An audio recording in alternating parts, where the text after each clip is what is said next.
Voilà, bonsoir à toutes et à tous.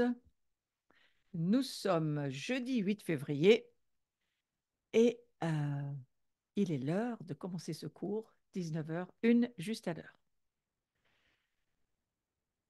Alors, nous avons vu sur le cours précédent, euh, j'appellerais ça, d'ailleurs c'est comme ça que ça avait été appelé sur le visuel, l'inclusion de l'humanité dans le Christ. Cette inclusion, elle est intéressante parce que c'est une manière de voir ou de dire qu'en fait, nous vivons en union avec Christ. Alors, le terme inclusion, vous voyez, c'est quelque chose qui peut parler à certaines personnes en tous les cas. C'est l'élection de l'homme qui a lieu sur la base de son union au Christ. Et évidemment, hein, tout ça, c'est dans la sphère du conseil céleste divin. Et c'est dans cette optique-là, ça a été fait avant la fondation du monde, hein. Donc on va se souvenir que c'est-à-dire ça s'est passé avant le temps dans lequel nous sommes. Avant la fondation du monde, il y a cette fameuse inclusion de l'humanité et ce verset extraordinaire hein, d'Éphésiens chapitre 1, verset 4, qui nous dit que en lui, c'est-à-dire en union avec lui, Dieu nous a choisis, il nous a élus avant la fondation du monde pour que nous soyons saints et irrépréhensibles devant lui.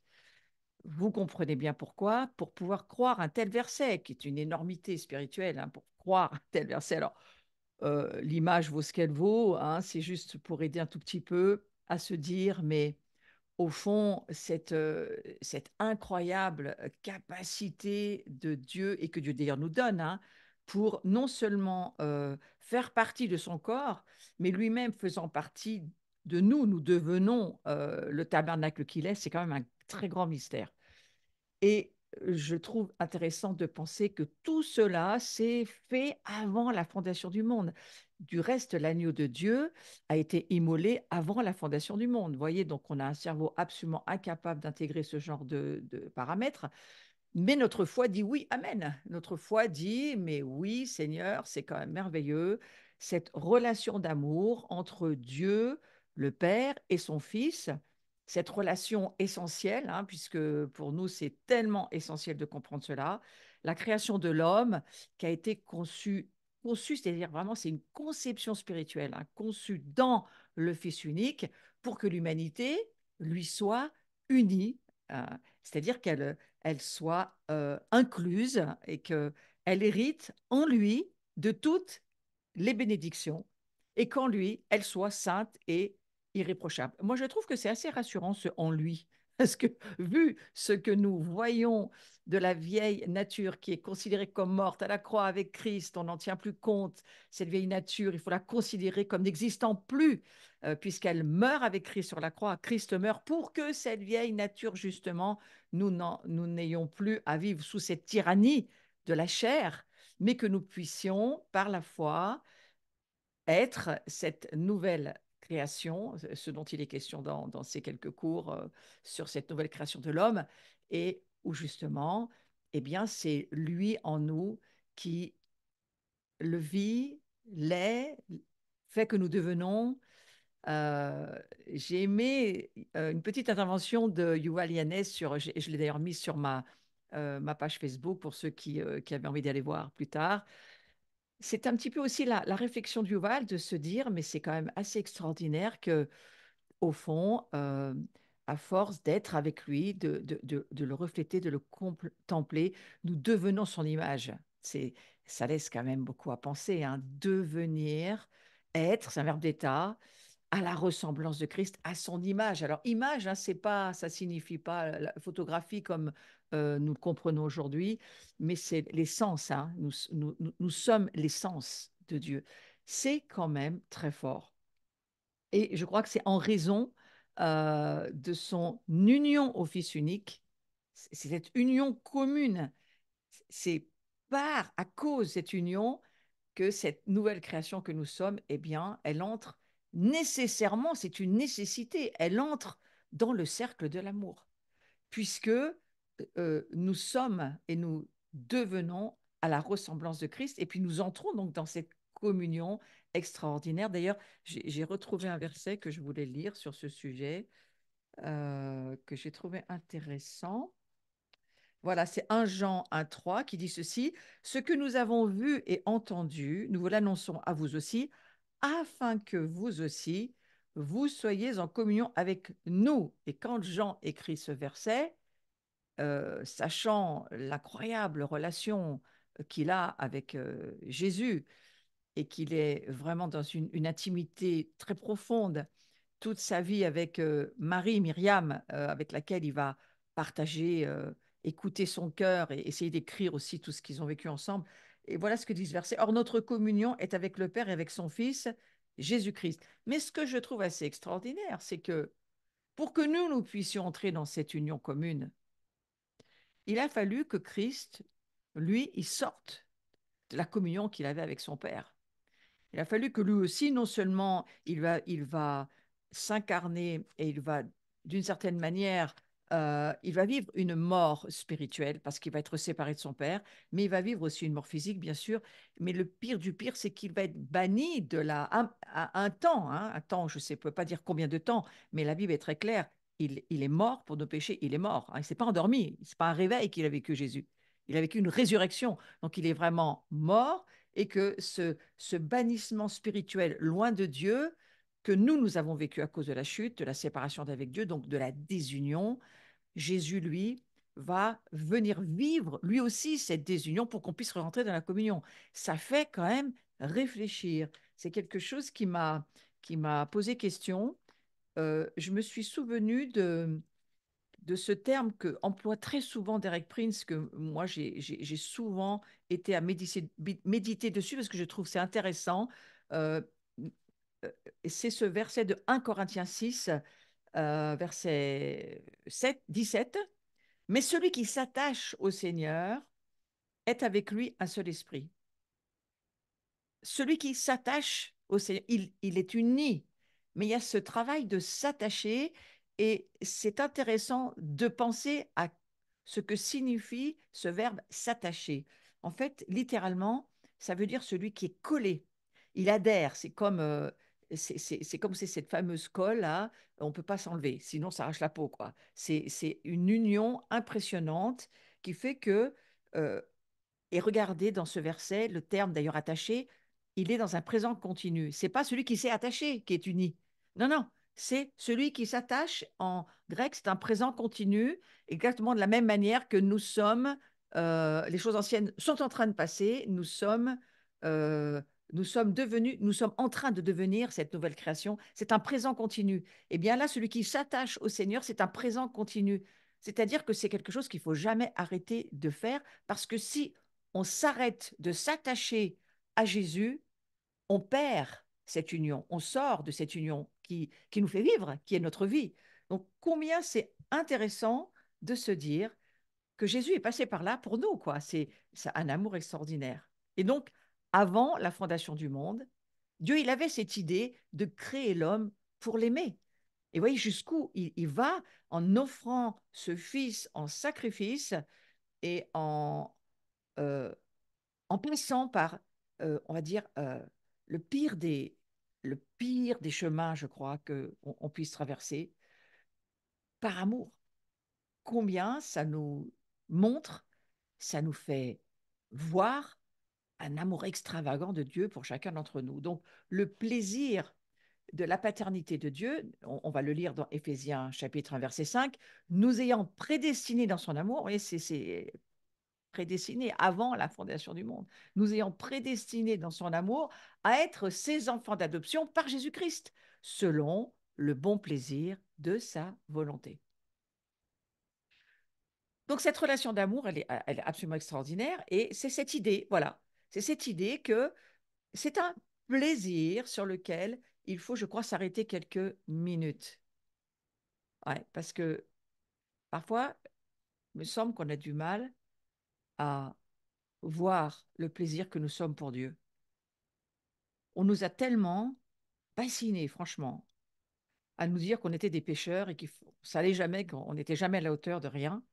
Alors que si on lit l'Écriture avec vraiment la révélation du Saint-Esprit, c'est exactement tout le contraire. Exactement comme pour Israël, pour nous la même chose. Dieu essaye de nous dire, mais je veux que tu reviennes t'attacher à moi, vivre avec moi. Parce que moi aussi, tu me manques. C'est ça qu'on sent dans l'Écriture quand on lit cette relation que Dieu cherche, cette paternité qu'il propose, cette paternité pour chacun d'entre nous, de dire, mais je t'ai prédestiné dans mon amour pour que tu sois mon fils, ma fille, enfant adopté par Jésus-Christ selon mon bon plaisir. C'est quand même vraiment ça que Dieu dit dans le livre des Éphésiens. Et Dieu, il désirait des fils et des filles. Je crois qu'il le désirait, il a toujours désiré ses fils, ses filles, sa famille.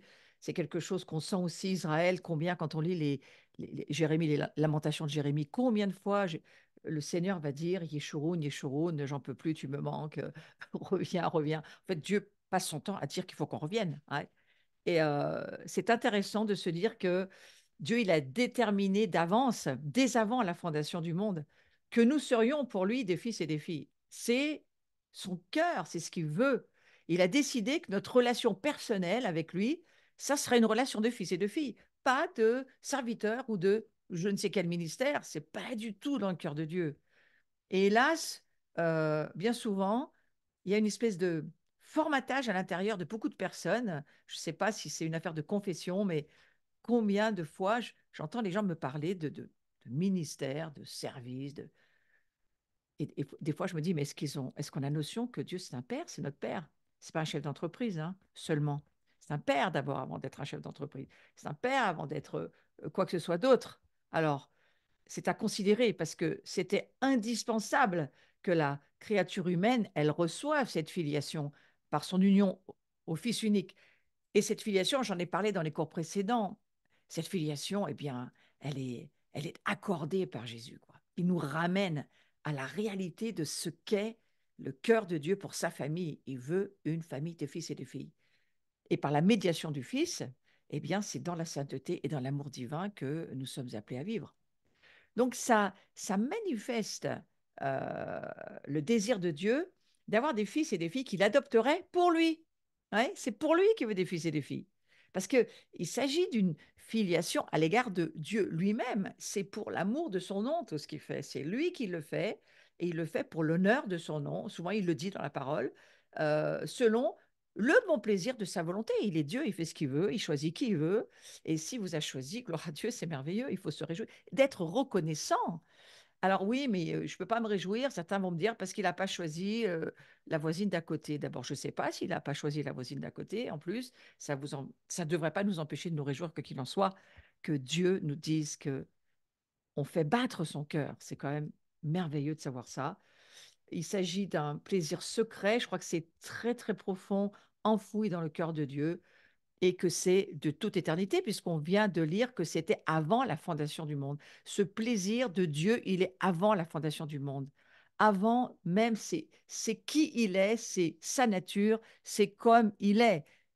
Et c'est indispensable, il me semble, que notre foi puisse le voir et notre cœur puisse le croire, que c'est vraiment euh, son désir pour chacun d'entre nous. Donc, la louange de sa gloire, de sa grâce qu'il nous a accordé en son bien-aimé. Ça, c'est Éphésiens chapitre 1, verset 6. On continue un petit peu dans ce passage d'Éphésiens. Le texte nous révèle l'œuvre essentielle de l'homme, le but de son existence, pour laquelle Dieu l'a créé, du reste. Dieu l'a pas seulement créé, il l'a béni, pas seulement il l'a béni, il l'a uni au Fils unique, il l'a adopté euh, pour lui, pour son plaisir.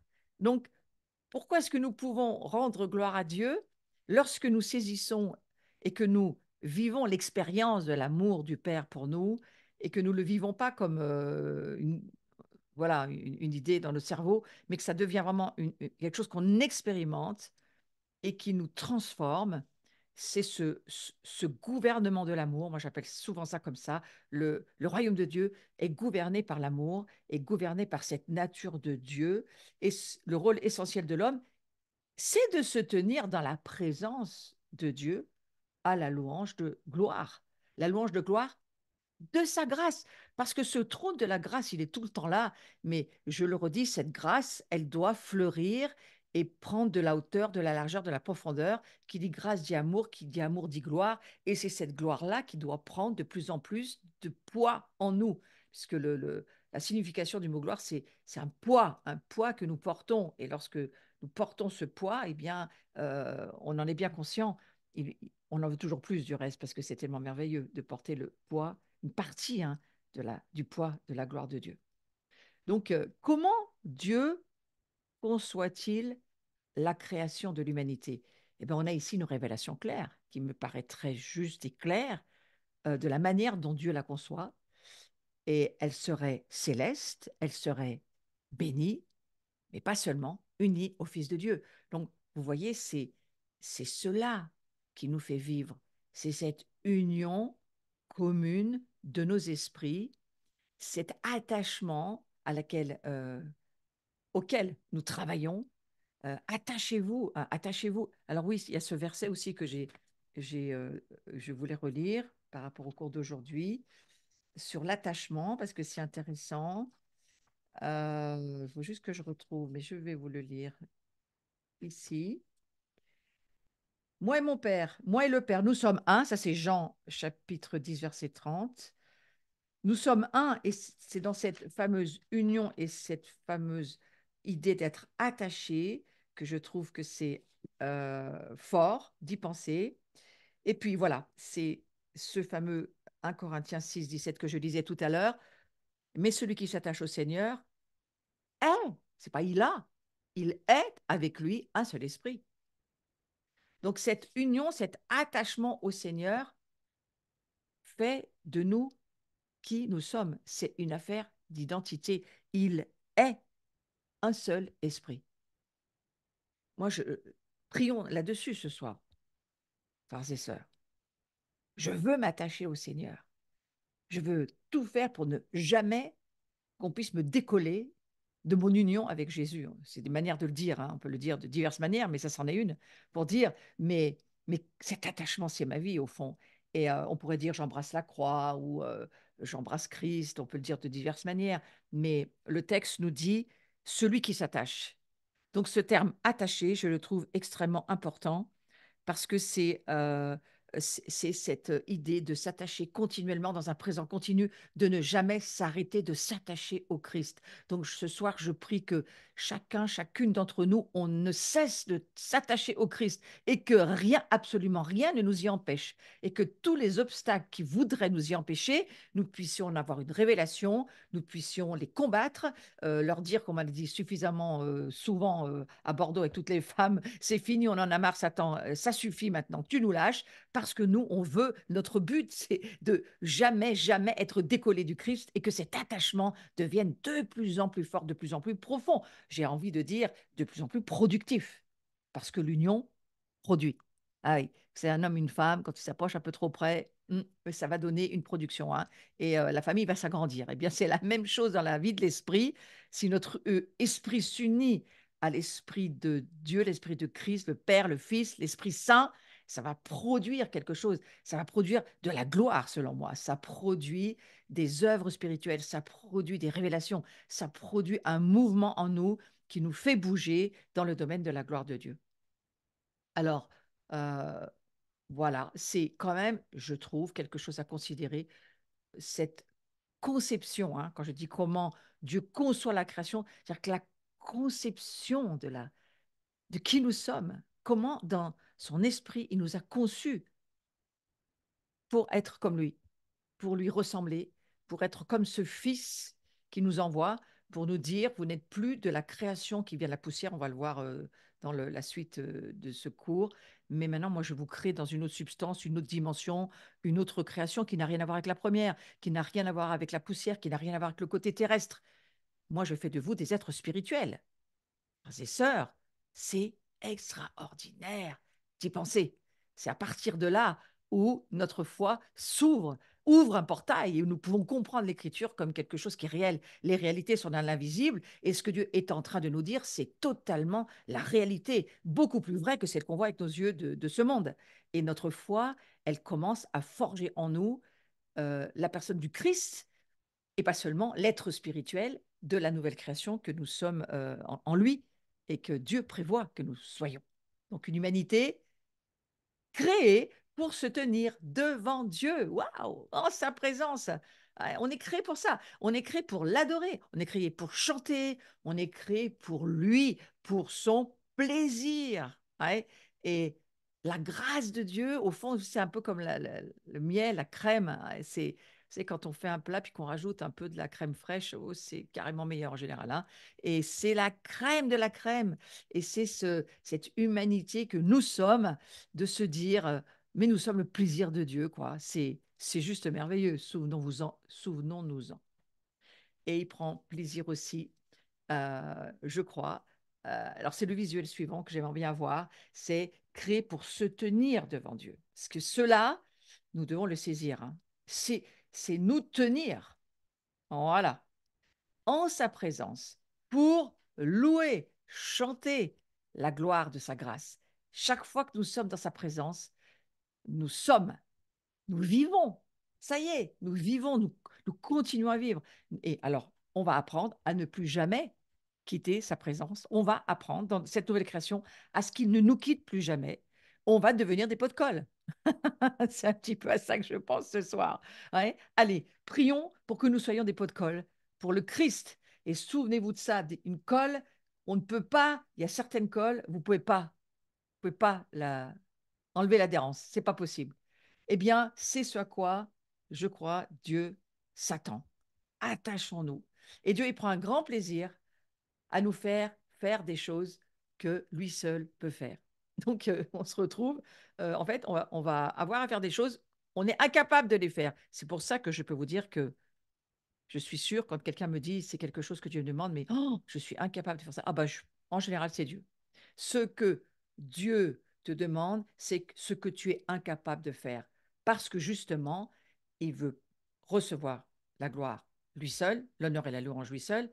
Mais je crois qu'il y a aussi peut-être quelque chose d'autre qu'il aimerait qu'on découvre. C'est qui il est vraiment. Et quand on le voit faire en nous quelque chose qu'on est incapable de faire, waouh, il y a quelque chose en nous qui se lève de l'émerveillement, du magnifique, oh, c'est transcendantal, quoi, c'est célestial, comme dirait une amie qui dit toujours ça quand ça l'étonne tellement, elle dit, oh, mais c'est tellement céleste. Oui, ben c'est ça, c'est exactement ça. Et ce texte d'Éphésiens, il nous révèle, il nous fait prendre conscience, et bien de l'origine de notre création. Et Dieu les a réalisées, toutes ces choses, en raison de son bon plaisir et de sa parfaite volonté. Donc, c'est sa parfaite volonté que nous soyons son bon plaisir. Et son amour profond pour son Fils unique qui va laisser abandonner un temps euh, pour venir prendre cette nature de péché, c'est pas seulement nos péchés qui prend, c'est la nature de péché. Il y a un échange à la croix, je le dirai jamais assez, je veux le redire à chaque fois que mon esprit va dans ce domaine, c'est qu'il y a l'échange de la croix, c'est un échange de nature. Un père qui aime sa famille ne veut pas la laisser avec une nature de péché. C'est pas possible. Ça serait l'anti-amour. C'est pour ça qu'il va dire, je donne mon fils qui va prendre votre nature, il va payer pour tous vos péchés. Ça sera lui, il va le faire. Il va le faire dans la joie de savoir que dans sa résurrection, il va ramener toute une nouvelle race qui ne sera plus adamique, mais qui sera céleste et qui va avoir mes capacités. Mais ça ne sera pas elle, ça sera moi en elle. Donc, aucun moyen de prendre la gloire. Et ça, je crois que le Seigneur, il surveille ça, cette histoire d'orgueil spirituel, et je crois qu'il en a assez soupé des choses passées. Parfois, je me demande même si cet appel de toutes les femmes, il y a tellement de femmes qui se lèvent en ce moment et qui sont des vraies lionnes, des vraies guerrières, hein, et qui vraiment font leur combat pour rentrer dans cette dimension, eh bien, moi, je crois que ça veut dire quelque chose. Ça veut dire que le temps est arrivé pour que les petits, les humbles, ceux qu'on a maltraités pendant tellement souvent, c'est ceux-là que Dieu lève, parce qu'il y a moins de risques d'orgueil que voilà, d'autres. Et je crois que le Seigneur, il est attentif à ça. Soyez encouragés si vous êtes vraiment à vous dire, mais moi, je suis rien, je peux rien, j'arriverai pas. Amen, vous êtes les bonnes personnes pour Dieu. Et puis à partir de là, c'est au travers de la révélation de qui il est en vous, de qui vous étiez sans lui, parce que c'est beaucoup ça, hein. Qui nous sommes sans Dieu. Ténèbres, hein, c'est très simple. Moi, je résume, hein, c'est la Bible qui dit dans le livre des Éphésiens, nous étions ténèbres, nous avions pour père le diable. C'est clair. De quoi voulez-vous qu'on se vante de quoi là? Je ne vois pas bien. Par contre, en Christ, en union avec lui, nous devenons qui il est. Et nous apprenons maintenant dans cette nouvelle création à vivre comme lui, il nous demande de vivre. Et sa demande, c'est un petit peu l'idée que j'aimerais laisser dans cette première partie du cours, un attachement continuel. Donc, mes frères et sœurs, attachez-vous continuellement. Comment est-ce que vous pouvez vous attacher au Christ? Méditez dessus. Quels sont les moyens que Dieu va vous offrir pour que vous colliez, devenez un pot de colle pour Jésus et que on ne puisse plus vous décoller, hein, et que tout ce qui amènerait un éloignement, une séparation, traitez-le, traitez. C'est pour ça que moi j'ai écrit ce livre, Le chemin de la liberté, parce qu'il y a beaucoup de choses à voir par la révélation, les obstacles. Quelqu'un écrivait tout à l'heure dans les commentaires que je ne lis pas forcément, mais quand je les vois passer devant mon nez, je les lis. Et dit, oui, mais il faut vraiment s'occuper des obstacles. Bien sûr qu'il faut s'occuper des démons qui habitent nos vies, de ce qui nous empêche d'avancer dans cet attachement. Le rejet, c'est un des premiers points majeurs, hein. Si vous souffrez de rejet, non pas seulement pas seulement une affaire qui serait de crucifier votre chair et de vous dire non, mais aujourd'hui, voilà, ça va aller, je me sens pas rejeté. Non, non, quand on a vraiment un démon de rejet dans sa vie, ça suffit pas de prier, il faut chasser cet esprit qui vous habite pour que vous puissiez coller et être attaché au Christ. L'esprit de rejet, c'est un des esprits qui va essayer de vous décoller et de vous empêcher de vous attacher à Christ. Et cet esprit-là, il faut le traiter. Il faut traiter les esprits qui vont avec. Il faut traiter les blessures. Il faut traiter les traumatismes. Il faut traiter tout ce qui sera utilisé par le diable pour vous empêcher de vous attacher au Christ.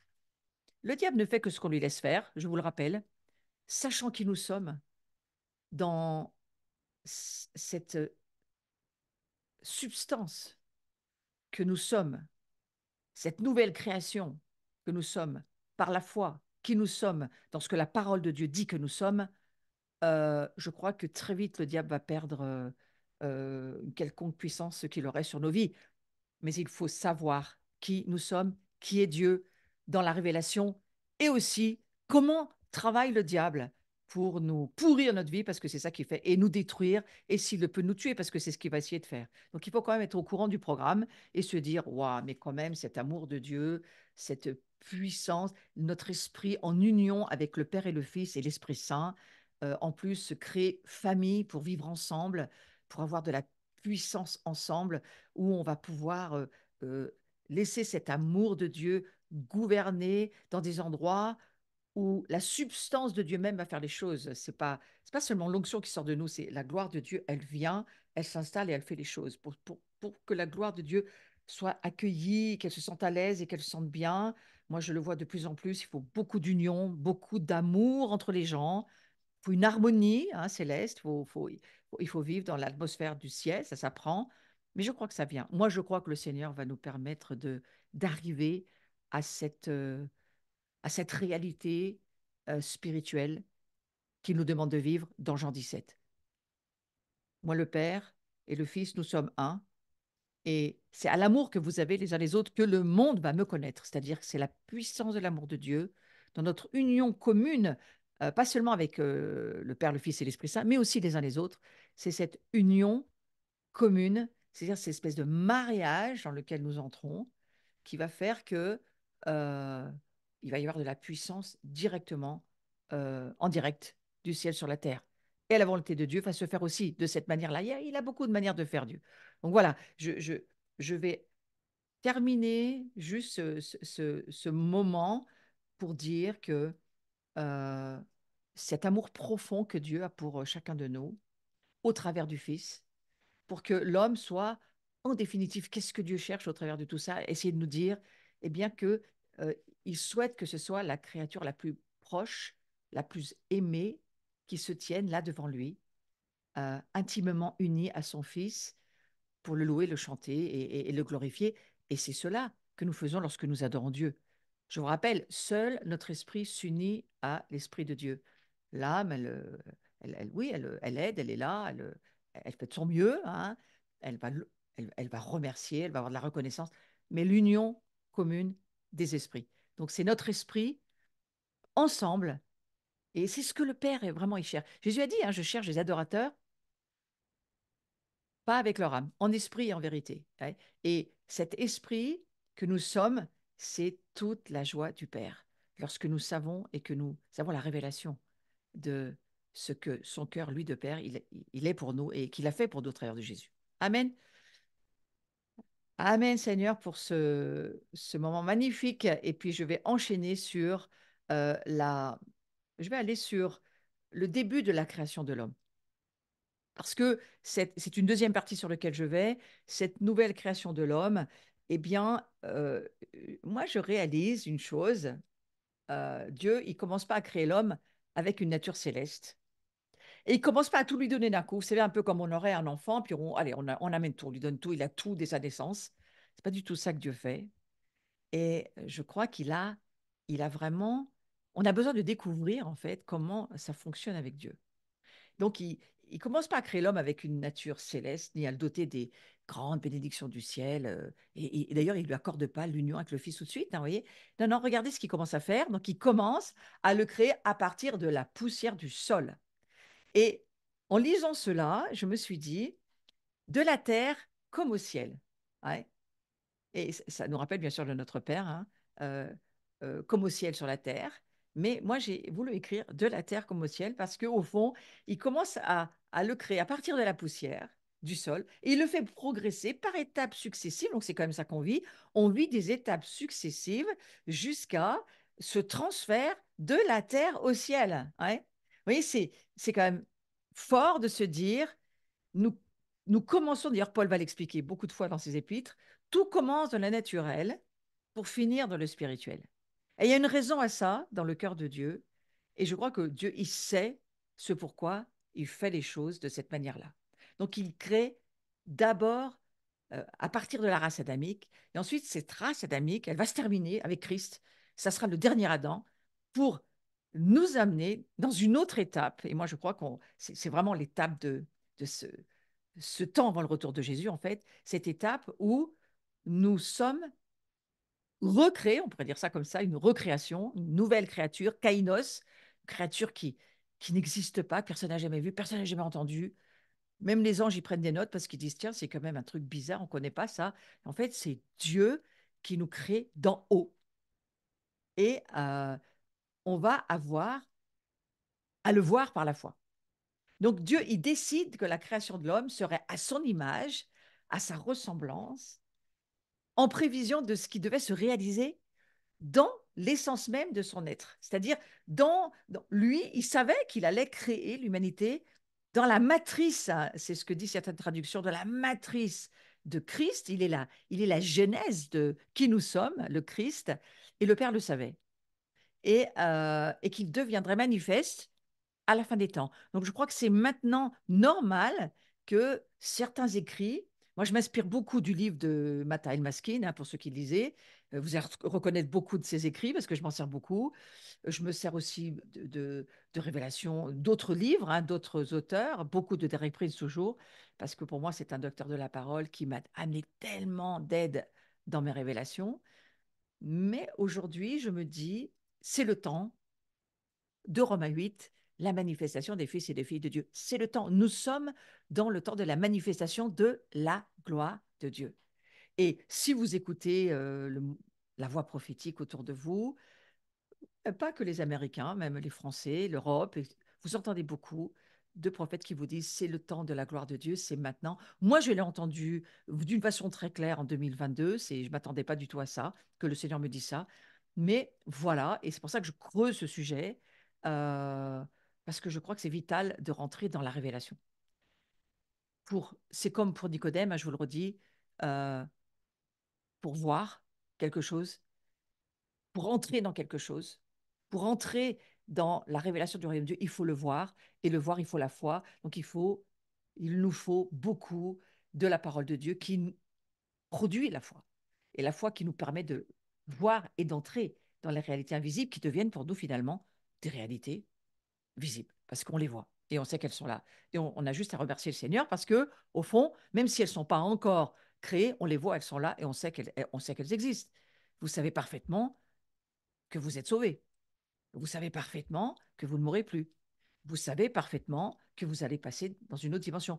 Vous savez parfaitement que quand vous priez pour une guérison, ce n'est pas vous qui guérissez, c'est Dieu. Vous savez parfaitement que Dieu vit chez vous. Vous le savez parfaitement. Même si votre cerveau est, voilà, il suit plus, c'est pas grave. Nous, on parle la foi, on avance, hein.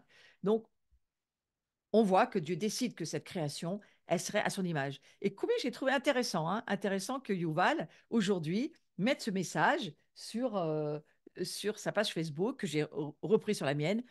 Mais oui, mais quand même, lui aussi s'arrête sur ce verset et dit, ah ouais, quand même, en effet, la- à la ressemblance de Christ. Ben oui, c'est, c'est quand même quelque chose qu'on a besoin de voir de plus en plus. Donc, dans la première création, l'homme, il jouissait donc, on peut le dire comme ça, d'une étroite ressemblance avec Dieu en raison du souffle divin. Donc, dans la première création, on parle de l'ancienne création, hein, la création adamique. Oui, oui, il jouissait d'une étroite ressemblance parce que ce souffle divin, Dieu l'avait soufflé dans les narines de l'homme. On le lit dans la Genèse. Il le fait âme vivante et il souffle son esprit et il devient le souffle de Dieu dans cette création de la poussière. C'est quand même assez extraordinaire d'y penser et qu'il reçoit de Dieu. Donc, bien que terrestre, hein, parce que c'est la création adamique dont il est question là, bien que terrestre, la nature d'Adam, elle avait quand même des hautes qualités spirituelles, ouais. Même si nous, aujourd'hui, on est carrément dans une autre dimension, on peut quand même se retourner en arrière. C'est ce que beaucoup suggèrent dans son livre Mata El Maskin et que moi je trouve très intéressant, hein. Là, ces révélations, moi, elles m'éblouissent quand il va dire, mais au fond, de quoi s'agit-il? Eh bien, bien que terrestre, cette nature, elle a des hautes qualités spirituelles qui nous permettent de nous tenir en présence de Dieu. Ça, c'est la première chose. Ouais. Ensuite, avoir des conversations avec Dieu. Quand même, pensez à ça. Pensez à ça. On a, même à ce moment-là, Adam et Ève, qui ne sont pas nés d'en haut, qui ne sont pas nés du tout comme nous, on est nés du Messie, du corps, de la matrice du Messie. Quand même, ils ont des conversations avec Dieu dans leur vase terrestre, hein, le côté charnel, avec le souffle de Dieu. Ils ont des conversations avec Dieu. Moi, je trouve que c'est très intéressant d'y penser. Ils ont aussi la capacité de l'écouter. On voit bien dans le jardin, ils parlent, voilà, ils ont toutes ces conversations et cet aller-retour, et ils reçoivent de la connaissance, mais pas seulement, une intelligence spirituelle. C'est pour ça que Dieu va leur dire, s'il vous plaît, touchez pas à cet arbre-là, touchez seulement à l'arbre de la vie. Bon, on connaît l'histoire, hein, puisque nous, on en subit les conséquences encore aujourd'hui. Voilà, il s'est caché dans son arbre, comme on disait à Bordeaux. Je crois que c'est très joli cette expression. Il se cache dans son arbre et finalement, il va manger cette connaissance. C'était pas le plan de Dieu que ça fonctionne comme ça. Si vous avez jamais lu un livre vraiment intéressant, c'est Au commencement de Jean-Marc Taubois. Ce livre m'a ébloui sur la Genèse et tout le livre de la Genèse qui reprennent toutes les prophéties bibliques. Et c'est là où il va expliquer aussi Jean-Marc, qui est décédé aujourd'hui, mais qui a tellement eu de révélations très fortes sur ce livre de la Genèse, et où il va le dire, hein, mais véritablement, euh, cet arbre de la connaissance du bien et du mal, il fallait pas y toucher. C'était pas la manière dont Dieu voulait que les choses fonctionnent, et pas la manière dont il fallait s'emparer de la connaissance. Parce que là, vous voyez où on en est aujourd'hui, voilà, ça s'appelle la déchéance ou la corruption, et ça ne s'arrête pas. Donc, il faut Jésus pour arrêter tout ça. Et nous, qu'est-ce qu'on fait? On vit là où on doit être, dans les cieux. Et puis sur cette terre, on fait de notre mieux pour aider, pour prier et pour amener l'amour du Père. Mais franchement, ce monde, c'est très, très, très compliqué. Et ça vient de cette connaissance, cette fameuse, j'en ai parlé beaucoup dans les premiers cours, le libre arbitre et la connaissance qui sont déchus, qui sont corrompus. Et donc qui forcément ne sont plus dans le cœur du Père, ni dans tout ce qu'il voulait faire. Donc on va continuer à voir que cette nature adamique, elle avait de hautes qualités spirituelles, pas seulement de se tenir en présence de Dieu, pas seulement d'avoir des conversations avec lui, mais écouter, recevoir de la connaissance, une intelligence spirituelle, ça aussi c'est important, et aussi que tout semble s'effectuer par transmission de pensée et entendement intérieur. Et on voit ça avec Adam et Ève. Tout passe par l'intérieur. il y a une espèce de Wi-Fi qui est là quand même déjà, où tout se passe dans l'être intérieur. Et de même, les sentiments, les affections que l'homme manifestait et qu'il recevait et qui n'étaient pas, c'était pas du domaine seulement charnel ou émotionnel ou sensible. Non, non, ça venait vraiment de l'Esprit de Dieu. La chose, c'est que la chute, on va dire la séparation de la présence de Dieu, on va dire autrement, la perte de la gloire de Dieu vont faire que l'esprit de l'homme perd le souffle de Dieu. Et donc l'homme meurt spirituellement. Et c'est nous, quand on vient à la vie de nos pères et nos mères, eh bien, on est mort spirituellement. Il faut rencontrer Jésus, s'attacher à lui, s'unir à lui pour pouvoir vivre de nouveau de la vie de laquelle nous vivons aujourd'hui. Mais gloire à Dieu, c'est ce qui se passe. Donc c'était là, c'était des dons supérieurs, hein, c'est comme ça qu'on pourrait définir ce dont on parle, des dons supérieurs. Moi, j'ai relevé un tout petit peu ce qu'on pourrait voir sur les dons, succinctement, mais je voulais quand même en parler, parce que ça relève de l'esprit plus que de la chair. Vous voyez, le don spirituel, je vais dire le visuel, il est donné aux chrétiens parce que ce dernier, il le reçoit de l'Esprit de Dieu dans son union avec l'Esprit. C'est Romains chapitre 8, verset 9 qui dit, quant à vous, vous n'êtes pas animés par votre propre nature propre, mais vous êtes animé, hein, c'est l'âme qui est animée par l'Esprit. Si du moins, le si est important, l'Esprit de Dieu habite en vous, et si quelqu'un n'a pas l'Esprit de Christ, il ne lui appartient pas. Ouais, donc c'est quand même un verset très clair dont il est question ici. Tout chrétien peut manifester les dons spirituels car il a reçu l'Esprit de Dieu en lui, qui est le producteur, le donateur. C'est lui qui produit, c'est lui qui donne par excellence de ses capacités. Et puis, on parle de le don qui te sera donné, il est manifesté par rapport à ton appel. Hein, je voulais juste faire ce petit rappel-là. Vous pouvez lire 1 Corinthiens 12 et on va dire le texte de 1 Corinthiens 12. Je ne vais pas le reprendre ce soir, ce n'est pas mon sujet, mais je voulais juste reparler des dons en disant que le don spirituel, c'est une œuvre d'amour du Seigneur. Pour faire quoi? Pour amener les âmes vivantes à devenir des êtres spirituels, c'est-à-dire les amener au salut. Donc voilà à quoi ces dons servent. C'est quand même un minimum de le rappeler. Je voulais le faire aujourd'hui d'une façon un peu rapide. Quant à la conscience humaine, alors, on va aller, puisqu'on parle, on va dire, de ces hautes qualités, la conscience. Bien sûr que Adam et Ève, ils ont une conscience humaine. euh, En fait, cette conscience, elle s'éduque. Elle s'éduque par la fréquentation, l'attachement qu'on a à Dieu. Je parle de l'attachement justement dont je parlais tout à l'heure, cet attachement collé, cette colle. Hein, il faut se coller à qui est Dieu et à l'influence de son amour. Et puis, elle constitue l'un des centres les plus secrets de la personnalité humaine. Et cette conscience, moi, je la situe dans l'esprit. Hein. Pour moi, l'esprit de l'homme, l'esprit comme Dieu le fait. Je fais partie de l'école de Watchman Nee. Vous n'êtes pas obligé de me suivre. On peut toujours s'aimer, pas forcément être d'accord. Moi, je fais partie de ceux qui pensent, qui, en tous les cas, en lisant l'Écriture, c'est ce que je comprends. Et je l'ai compris en lisant L'homme spirituel de Watchman Nee. C'est un gros bouquin énorme, mais qui m'a énormément aidé dans mes révélations.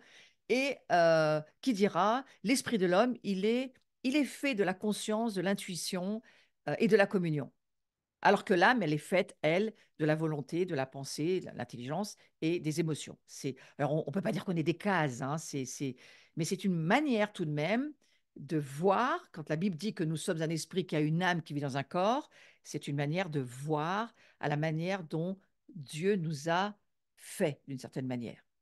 Et en tous les cas, quand on veut aider les autres et s'aider soi-même, ça aide de savoir de quoi on parle. Hein, vous souvenez-vous de cette phrase d'Albert Camus, je la cite souvent, à mal nommer les choses, on rajoute au malheur du monde, on ne sait même pas de quoi on parle. Hein. Donc là, il faut quand même essayer de savoir de quoi on parle. Donc cette conscience qui est là, cette conscience humaine extrêmement importante, je vais juste vous lire ce que Mata El Maskine en dit, parce que je trouve que c'est magnifique. Image réduite du discernement divin du vrai et du faux, elle est comme une balance de justice de haute précision inscrite dans le tréfonds de l'homme par suite de sa proximité avec Dieu, de son assiduité à l'écouter et à suivre ses orientations. Si on n'appelle pas ça de l'attachement, je ne sais pas comment ça s'appelle. Oui. Donc, c'est image en termes, pas, je rappelle, de photographie, hein, image en termes de ressemblance, en termes d'essence. Hein. C'est cette conscience qui fait partie de l'œuvre créée par Dieu comme l'une des plus nobles facultés, parce que c'est vraiment une faculté noble, elle est dans l'esprit, hein, conservée par l'humanité, même après sa sortie devant Dieu. Vous voyez, ce que Maskin veut dire, c'est que même après la chute, d'ailleurs, Watchman Nee dit la même chose, la Bible dit la même chose, hein, c'est que même après la chute, l'homme va garder une conscience. Et cette conscience, une fois que l'Esprit de Dieu va venir dans notre esprit, elle va retrouver petit à petit toutes les facultés auxquelles elle est appelée à vivre.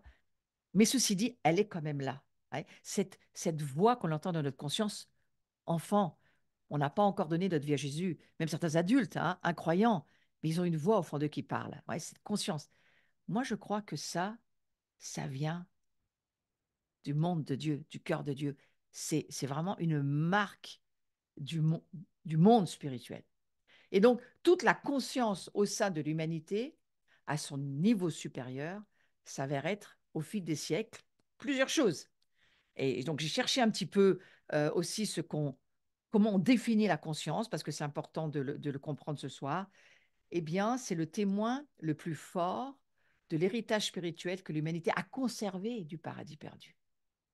Vestige qui venait dedans de l'homme. En fait, si vous voulez, tous les hommes qui naissent de père et de mère sur cette terre, tous les hommes sont privés de la gloire de Dieu. Pour retrouver notre union avec Christ, pour retrouver la gloire de Dieu. Mais la conscience, c'est quand même un témoin, c'est quelque chose qui est témoin de qui est Dieu. Et je crois qu'elle continue à témoigner de l'intimité qu'il avait avec Dieu.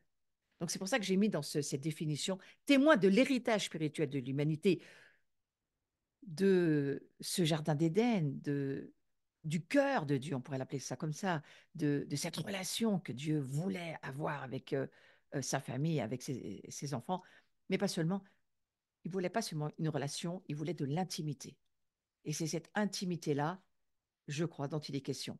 Et ce témoignage, il s'affirme dans certains êtres humains, dans tous les siècles, dans toutes les races, sans discrimination, dans toutes les intelligences, qu'elles soient, chinois, japonais, coréens, elles marchent. Parce que ça suggère le retour inéluctable vers le point d'origine. Vous voyez, ça nous ramène à bas, euh, à bas qui veut dire, pas seulement papa, mais qui veut dire la source, l'origine, la matrice de l'humanité dans le cœur de Dieu. Et je crois que ça reprend en fait, ça nous ramène dans le plan et le dessein de Dieu. Ça nous ramène à qui Dieu dit que nous sommes dans la parole de Dieu.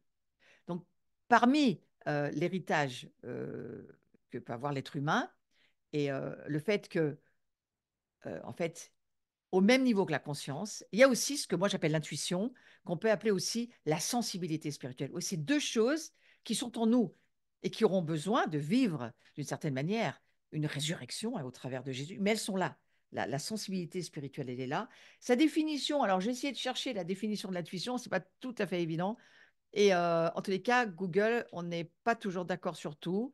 Surtout quand Google vous dit que vous êtes une âme, c'est complètement faux. Nous sommes un esprit qui a une âme. Donc corrigez Google, s'il vous plaît, c'est pas la Bible. Hein. Mais la sensibilité spirituelle, moi j'ai cherché un visuel qui me parle et j'ai trouvé celui-ci. Donc c'est une forme de connaissance immédiate.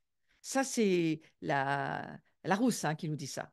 Une forme de connaissance immédiate qui ne recourt pas au raisonnement. Alors ça, c'est excellent parce que le raisonnement, il est dans l'âme et il faut bien souvent en être délivré parce que le raisonnement, il nous barre à la gloire et à la foi et à la compréhension spirituelle. Par contre, l'intuition, alors elle nous colle hein, parce que elle sert à ça, elle est créée pour ça. En fait, c'est cette connaissance, je dirais, en termes de révélation, hein, mais c'est immédiat et ça ne recourt à aucun raisonnement. Moi, je vis de plus en plus dans, on va dire, je reçois des choses, j'ai pas le temps de réfléchir. Tac, je vais les faire. Tac, tac. C'est mon intuition aujourd'hui qui est plus que ressuscitée et qui fonctionne, vous voyez. Et c'est ça, c'est cette intuition-là. C'est pas une affaire de cerveau, c'est une affaire de cœur. Ça se passe dans les entrailles. Donc ça. intéressant d'y penser. Sentiment ou conviction, ça aussi c'est une définition que j'ai trouvée, de ce qu'on ne peut vérifier, de ce qui n'existe pas encore. Ça c'est formidable parce que ça colle exactement. Hein, c'est une capacité de réflexion, de mémorisation spirituelle. C'est une grande finesse, d'une grande précision. Ça, c'est ce qui est dans, on va dire, l'homme, la recréation, la conscience, l'intuition, font partie de notre esprit, de l'esprit qui est en nous et sur lequel, alors, Adam et Ève le vivaient par le souffle de Dieu. Nous le vivons dans une recréation nouvelle. On verra plus tard un peu plus sur ce sujet. Mais là, je voudrais rester sur la première création qui avait quand même déjà, hein, bien sûr, la conscience et l'intuition dans l'homme ou la femme qui ont été créés par Dieu. Et ça devient, cette intuition, elle devient à même d'assimiler les vérités supérieures de l'autre monde qui lui sont dévoilées ou ou même qu'elle a dans le présent. Donc c'est une des valeurs les plus importantes que l'humanité ait gardée de son héritage lors de sa sortie d'auprès de Dieu, on va dire, quand il y a eu cette chute, quand il y a eu la séparation d'avec Dieu, ces valeurs, elles sont restées là. Vous voyez, c'est comme une marque d'un monde qui est encore là, mais qui n'est pas encore vraiment là. Ouais. Et le synonyme de l'intuition, j'ai été chercher parce que je voulais quand même travailler un petit peu là-dessus, parce que cette intuition, elle peut se manifester au plan religieux, au plan littéraire, au plan musical, artistique. Cette intuition, elle se manifeste dans plein de choses. Et même si on n'est pas encore né à nouveau de l'esprit, elle est quand même là. Et donc, regardez, synonyme, j'ai trouvé ça très intéressant parce que le diable va s'en servir aussi, bien sûr. Hein. Elle est synonyme de. Je lis les synonymes dans Google, ouais, dans Larousse, il me semble que c'est Larousse. Divination, synonyme de divination. Vous voyez comment on peut s'embrouiller hein, quand on ne sait pas de quoi on parle. Divination, le flair. Ah oui, elle a du flair, celle-ci. Oui, oui. Idée, inspiration, instinct. Elle a du nez, hein, le nez, c'est ça. Euh, Notion, prémonition, préscience, pressentiment, sentiment, sixième sens. Vous voyez, c'est tout ça, c'est l'intuition. Et tout ça, alors on vous le met à toutes les sauces. Hein, c'est voilà, le monde occulte va s'en servir, bien sûr, c'est évident, parce que l'homme, même déchu, c'est-à-dire, déchu, vous savez, déchu, ça veut dire descend, déchoir, c'est descendre de là où on se trouve à une certaine position. Et je pense qu'avec Dieu dans le jardin d'Éden, Adam et Ève se trouvaient dans une certaine position. Et puis, pouf, le drop, c'est-à-dire la chute. Les Anglais, ils disent drop, la chute, la séparation d'avec Dieu, a fait qu'ils sont descendus de leur position, oui. Et donc, finalement, ils sont tombés de leur cheval eux aussi. Vous voyez, c'est quelque chose qui s'est passé là de très important. Et bien sûr que, même malgré ça, la conscience et l'intuition sont quand même là. Et donc, il ne s'agit pas, je lis toujours dans la définition de Google, il ne s'agit pas d'un don ou d'un sixième sens réservé uniquement à certaines personnes. L'intuition est une forme d'intelligence que nous pouvons tous cultiver. Et oui, bien sûr que oui. Et dans tous les sens, on peut aller vers les ténèbres comme vers la lumière. Hein, parce qu'elle peut être aux deux services, cette intuition. Exactement comme la conscience, elle peut être à plein de services aussi. Hein. Donc, où se situe l'intuition? Sur Google toujours, c'est une espèce de mode de pilotage automatique, c'est comme ça qu'il explique, qui permet d'agir sans analyser précisément tout ce qu'on fait au cours d'une journée. Oui, c'est quelque chose qui, je ne sais pas trop d'où ça vient. Alors, il semble que quelque chose nous échappe, dira Google. Oui, c'est clair qu'il y a quelque chose qui échappe à Google, là, c'est sûr. Hein. Donc, la sensibilité spirituelle, et moi, des fois, même, ça me fait rire hein, d'aller sur Google puis d'essayer de voir ce que même parfois l'intelligence artificielle essaye de dire sur Dieu. Des fois, c'est carrément risible. Hein, voilà.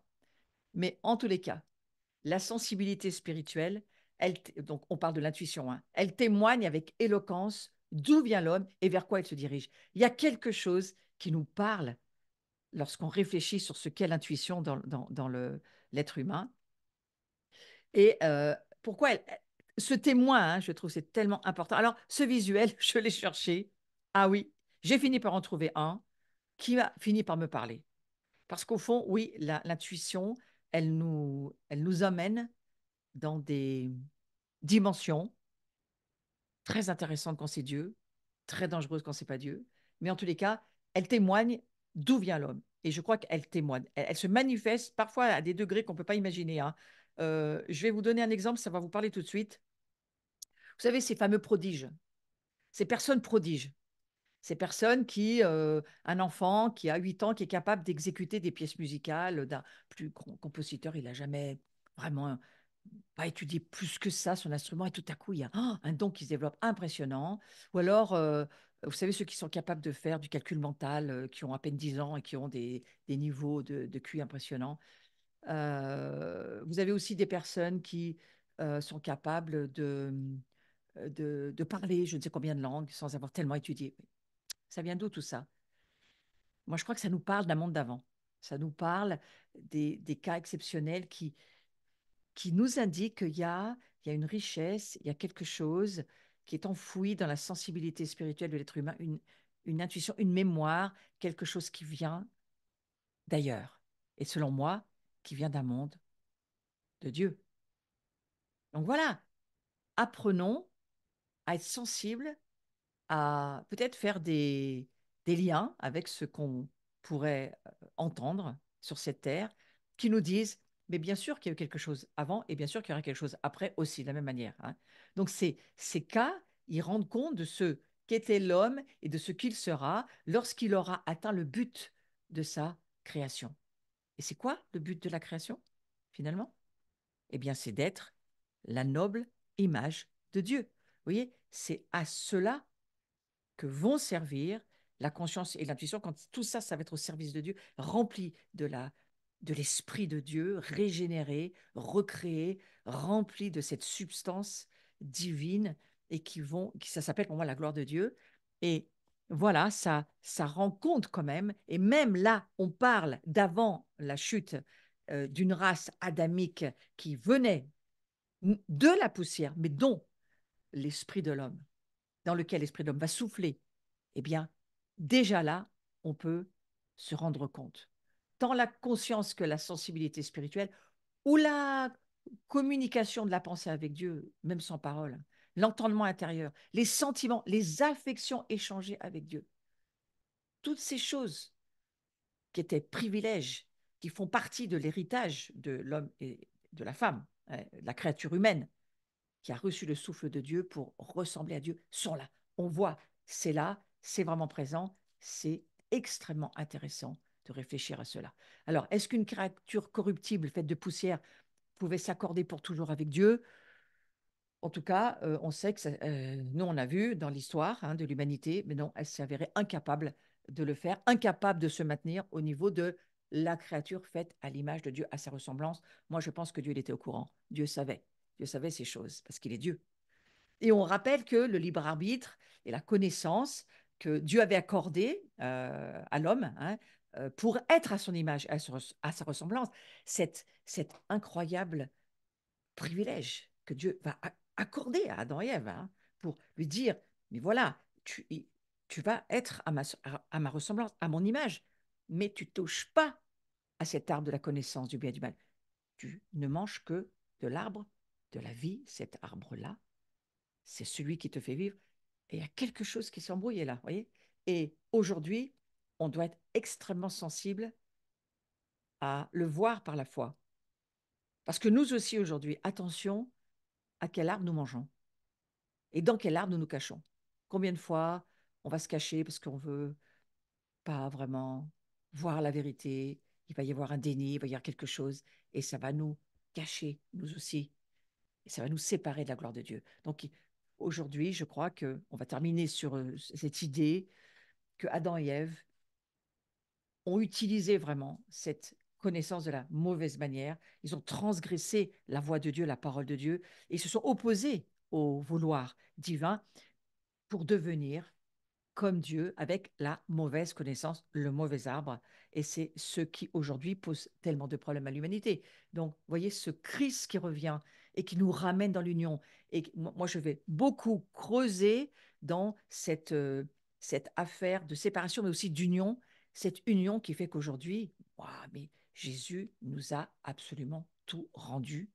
Et c'est grâce à sa mort et sa résurrection que nous pouvons non plus être ramenés à l'état originel. Non, non, non. On est ramené encore plus haut, frères et sœurs. On est ramené dans un autre domaine, une autre création, quelque chose que nous avons besoin de découvrir, quelque chose qu'il faut que le Saint-Esprit nous révèle. Et c'est bien cela que nous allons continuer à chercher dans ce cours du jeudi. Voilà, donc je voudrais prier, Seigneur, que ce soir, nous comprenions que la conscience qui fait partie de notre vie, qui faisait partie aussi, bien sûr, de la vie d'Adam et Ève, de la première création, mais qui aujourd'hui, tout comme la sensibilité spirituelle aujourd'hui, nous pouvons le voir, même dans ceux qui ne sont pas encore nés de l'esprit, eh bien, il y a une possibilité peut-être de leur parler de qui tu es et de mais d'où vient cette conscience et cette intuition parce que même Google, il n'a pas la réponse. Et je te remercie, Seigneur, que nous avons la réponse au travers de ta parole et que tu places en nous ces fondements extrêmement importants qui vont faire qu'on va adhérer, on va coller, on ne pourra plus se séparer, on ne pourra rester qu'attaché à toi et à toute la passionnante stratégie, dessein et plan que tu veux pour nous, pour chacun d'entre nous, euh, pour les jours qui sont devant nous, afin que nous tenions ferme et que nous n'abandonnions jamais la foi que nous avons en toi et en ta parole. Je te remercie, Seigneur Jésus, pour chacune d'entre nous, et je te remercie que ce soir, tu accordes la paix et la certitude de ce que nous sommes en toi, unis, et que nous produisons en toi, grâce à l'attachement que nous avons avec toi, un poids éternel de gloire. Soyez bénis, mes sœurs et mes frères, pour cette belle soirée. Et alors, nous nous retrouvons le 7 mars. Pourquoi? Parce que... ah non, pardon, nous nous retrouvons la semaine prochaine. Le 15 février, c'est que la semaine d'après que je vais partir au Vietnam. Donc voilà, à jeudi prochain, le 15 février à 19h. Nous allons aussi nous retrouver avec Astrid et Thierry Guillère pour la petite maison de Jean ce week-end, du samedi midi au dimanche midi. Et nous passons un temps dans l'intimité du Seigneur et dans la proximité de sa volonté. Vous me retrouverez donc le samedi 23 pour une journée en présentiel et aussi sur Zoom pour ceux qui le souhaitaient. Ça va être sur la libération de nos émotions et je vais aller sur des sujets importants le 23 mars, oui, pour la délivrance de nos vies. Le 23 mars, la journée. J'ai donc un rendez-vous aussi à Paris, ouais, c'est cela. Boulogne-Billancourt, c'est ça, le samedi 20 avril. Une journée avec les femmes, collectif de Paris Tout est possible. Mais voilà, tout le monde est invité et ça va être une belle journée. Spéciale femme, hein.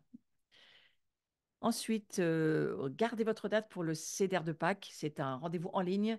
Une soirée, on passe ensemble, on met des rallonges et on passe une soirée à invité par Yeshua, le Messie Jésus-Christ, qui nous invite à la table, à sa table de la communion. Et là, je peux vous dire que c'est une soirée où on va se régaler. Gardez votre soirée le 22 avril.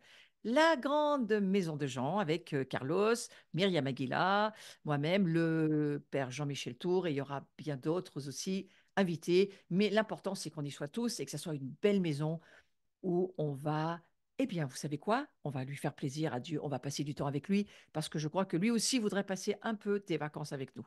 Voilà, ça va être une belle maison. Rejoignez-nous. Et puis, ceux qui n'avaient pas encore lu mon livre, eh bien voilà, vous pouvez vous le procurer en écrivant sur le site Le Chemin de la Liberté. C'est important pour pouvoir accéder, je crois, à cette gloire qui nous est promise et qui est simplement quelque chose auquel il faut travailler. Merci pour ceux qui n'êtes pas encore abonnés. Allez, abonnez-vous à ma chaîne. Un petit clic sur la cloche et mettez-moi vos commentaires parce que ça m'intéresse de savoir ce que vous vivez avec ces enseignements. Et puis, voilà, merci ceux qui me soutenaient. C'est toujours une bénédiction et pour moi et pour vous. Je vous souhaite une très belle soirée. Portez-vous bien. À la semaine prochaine. Soyez bénis.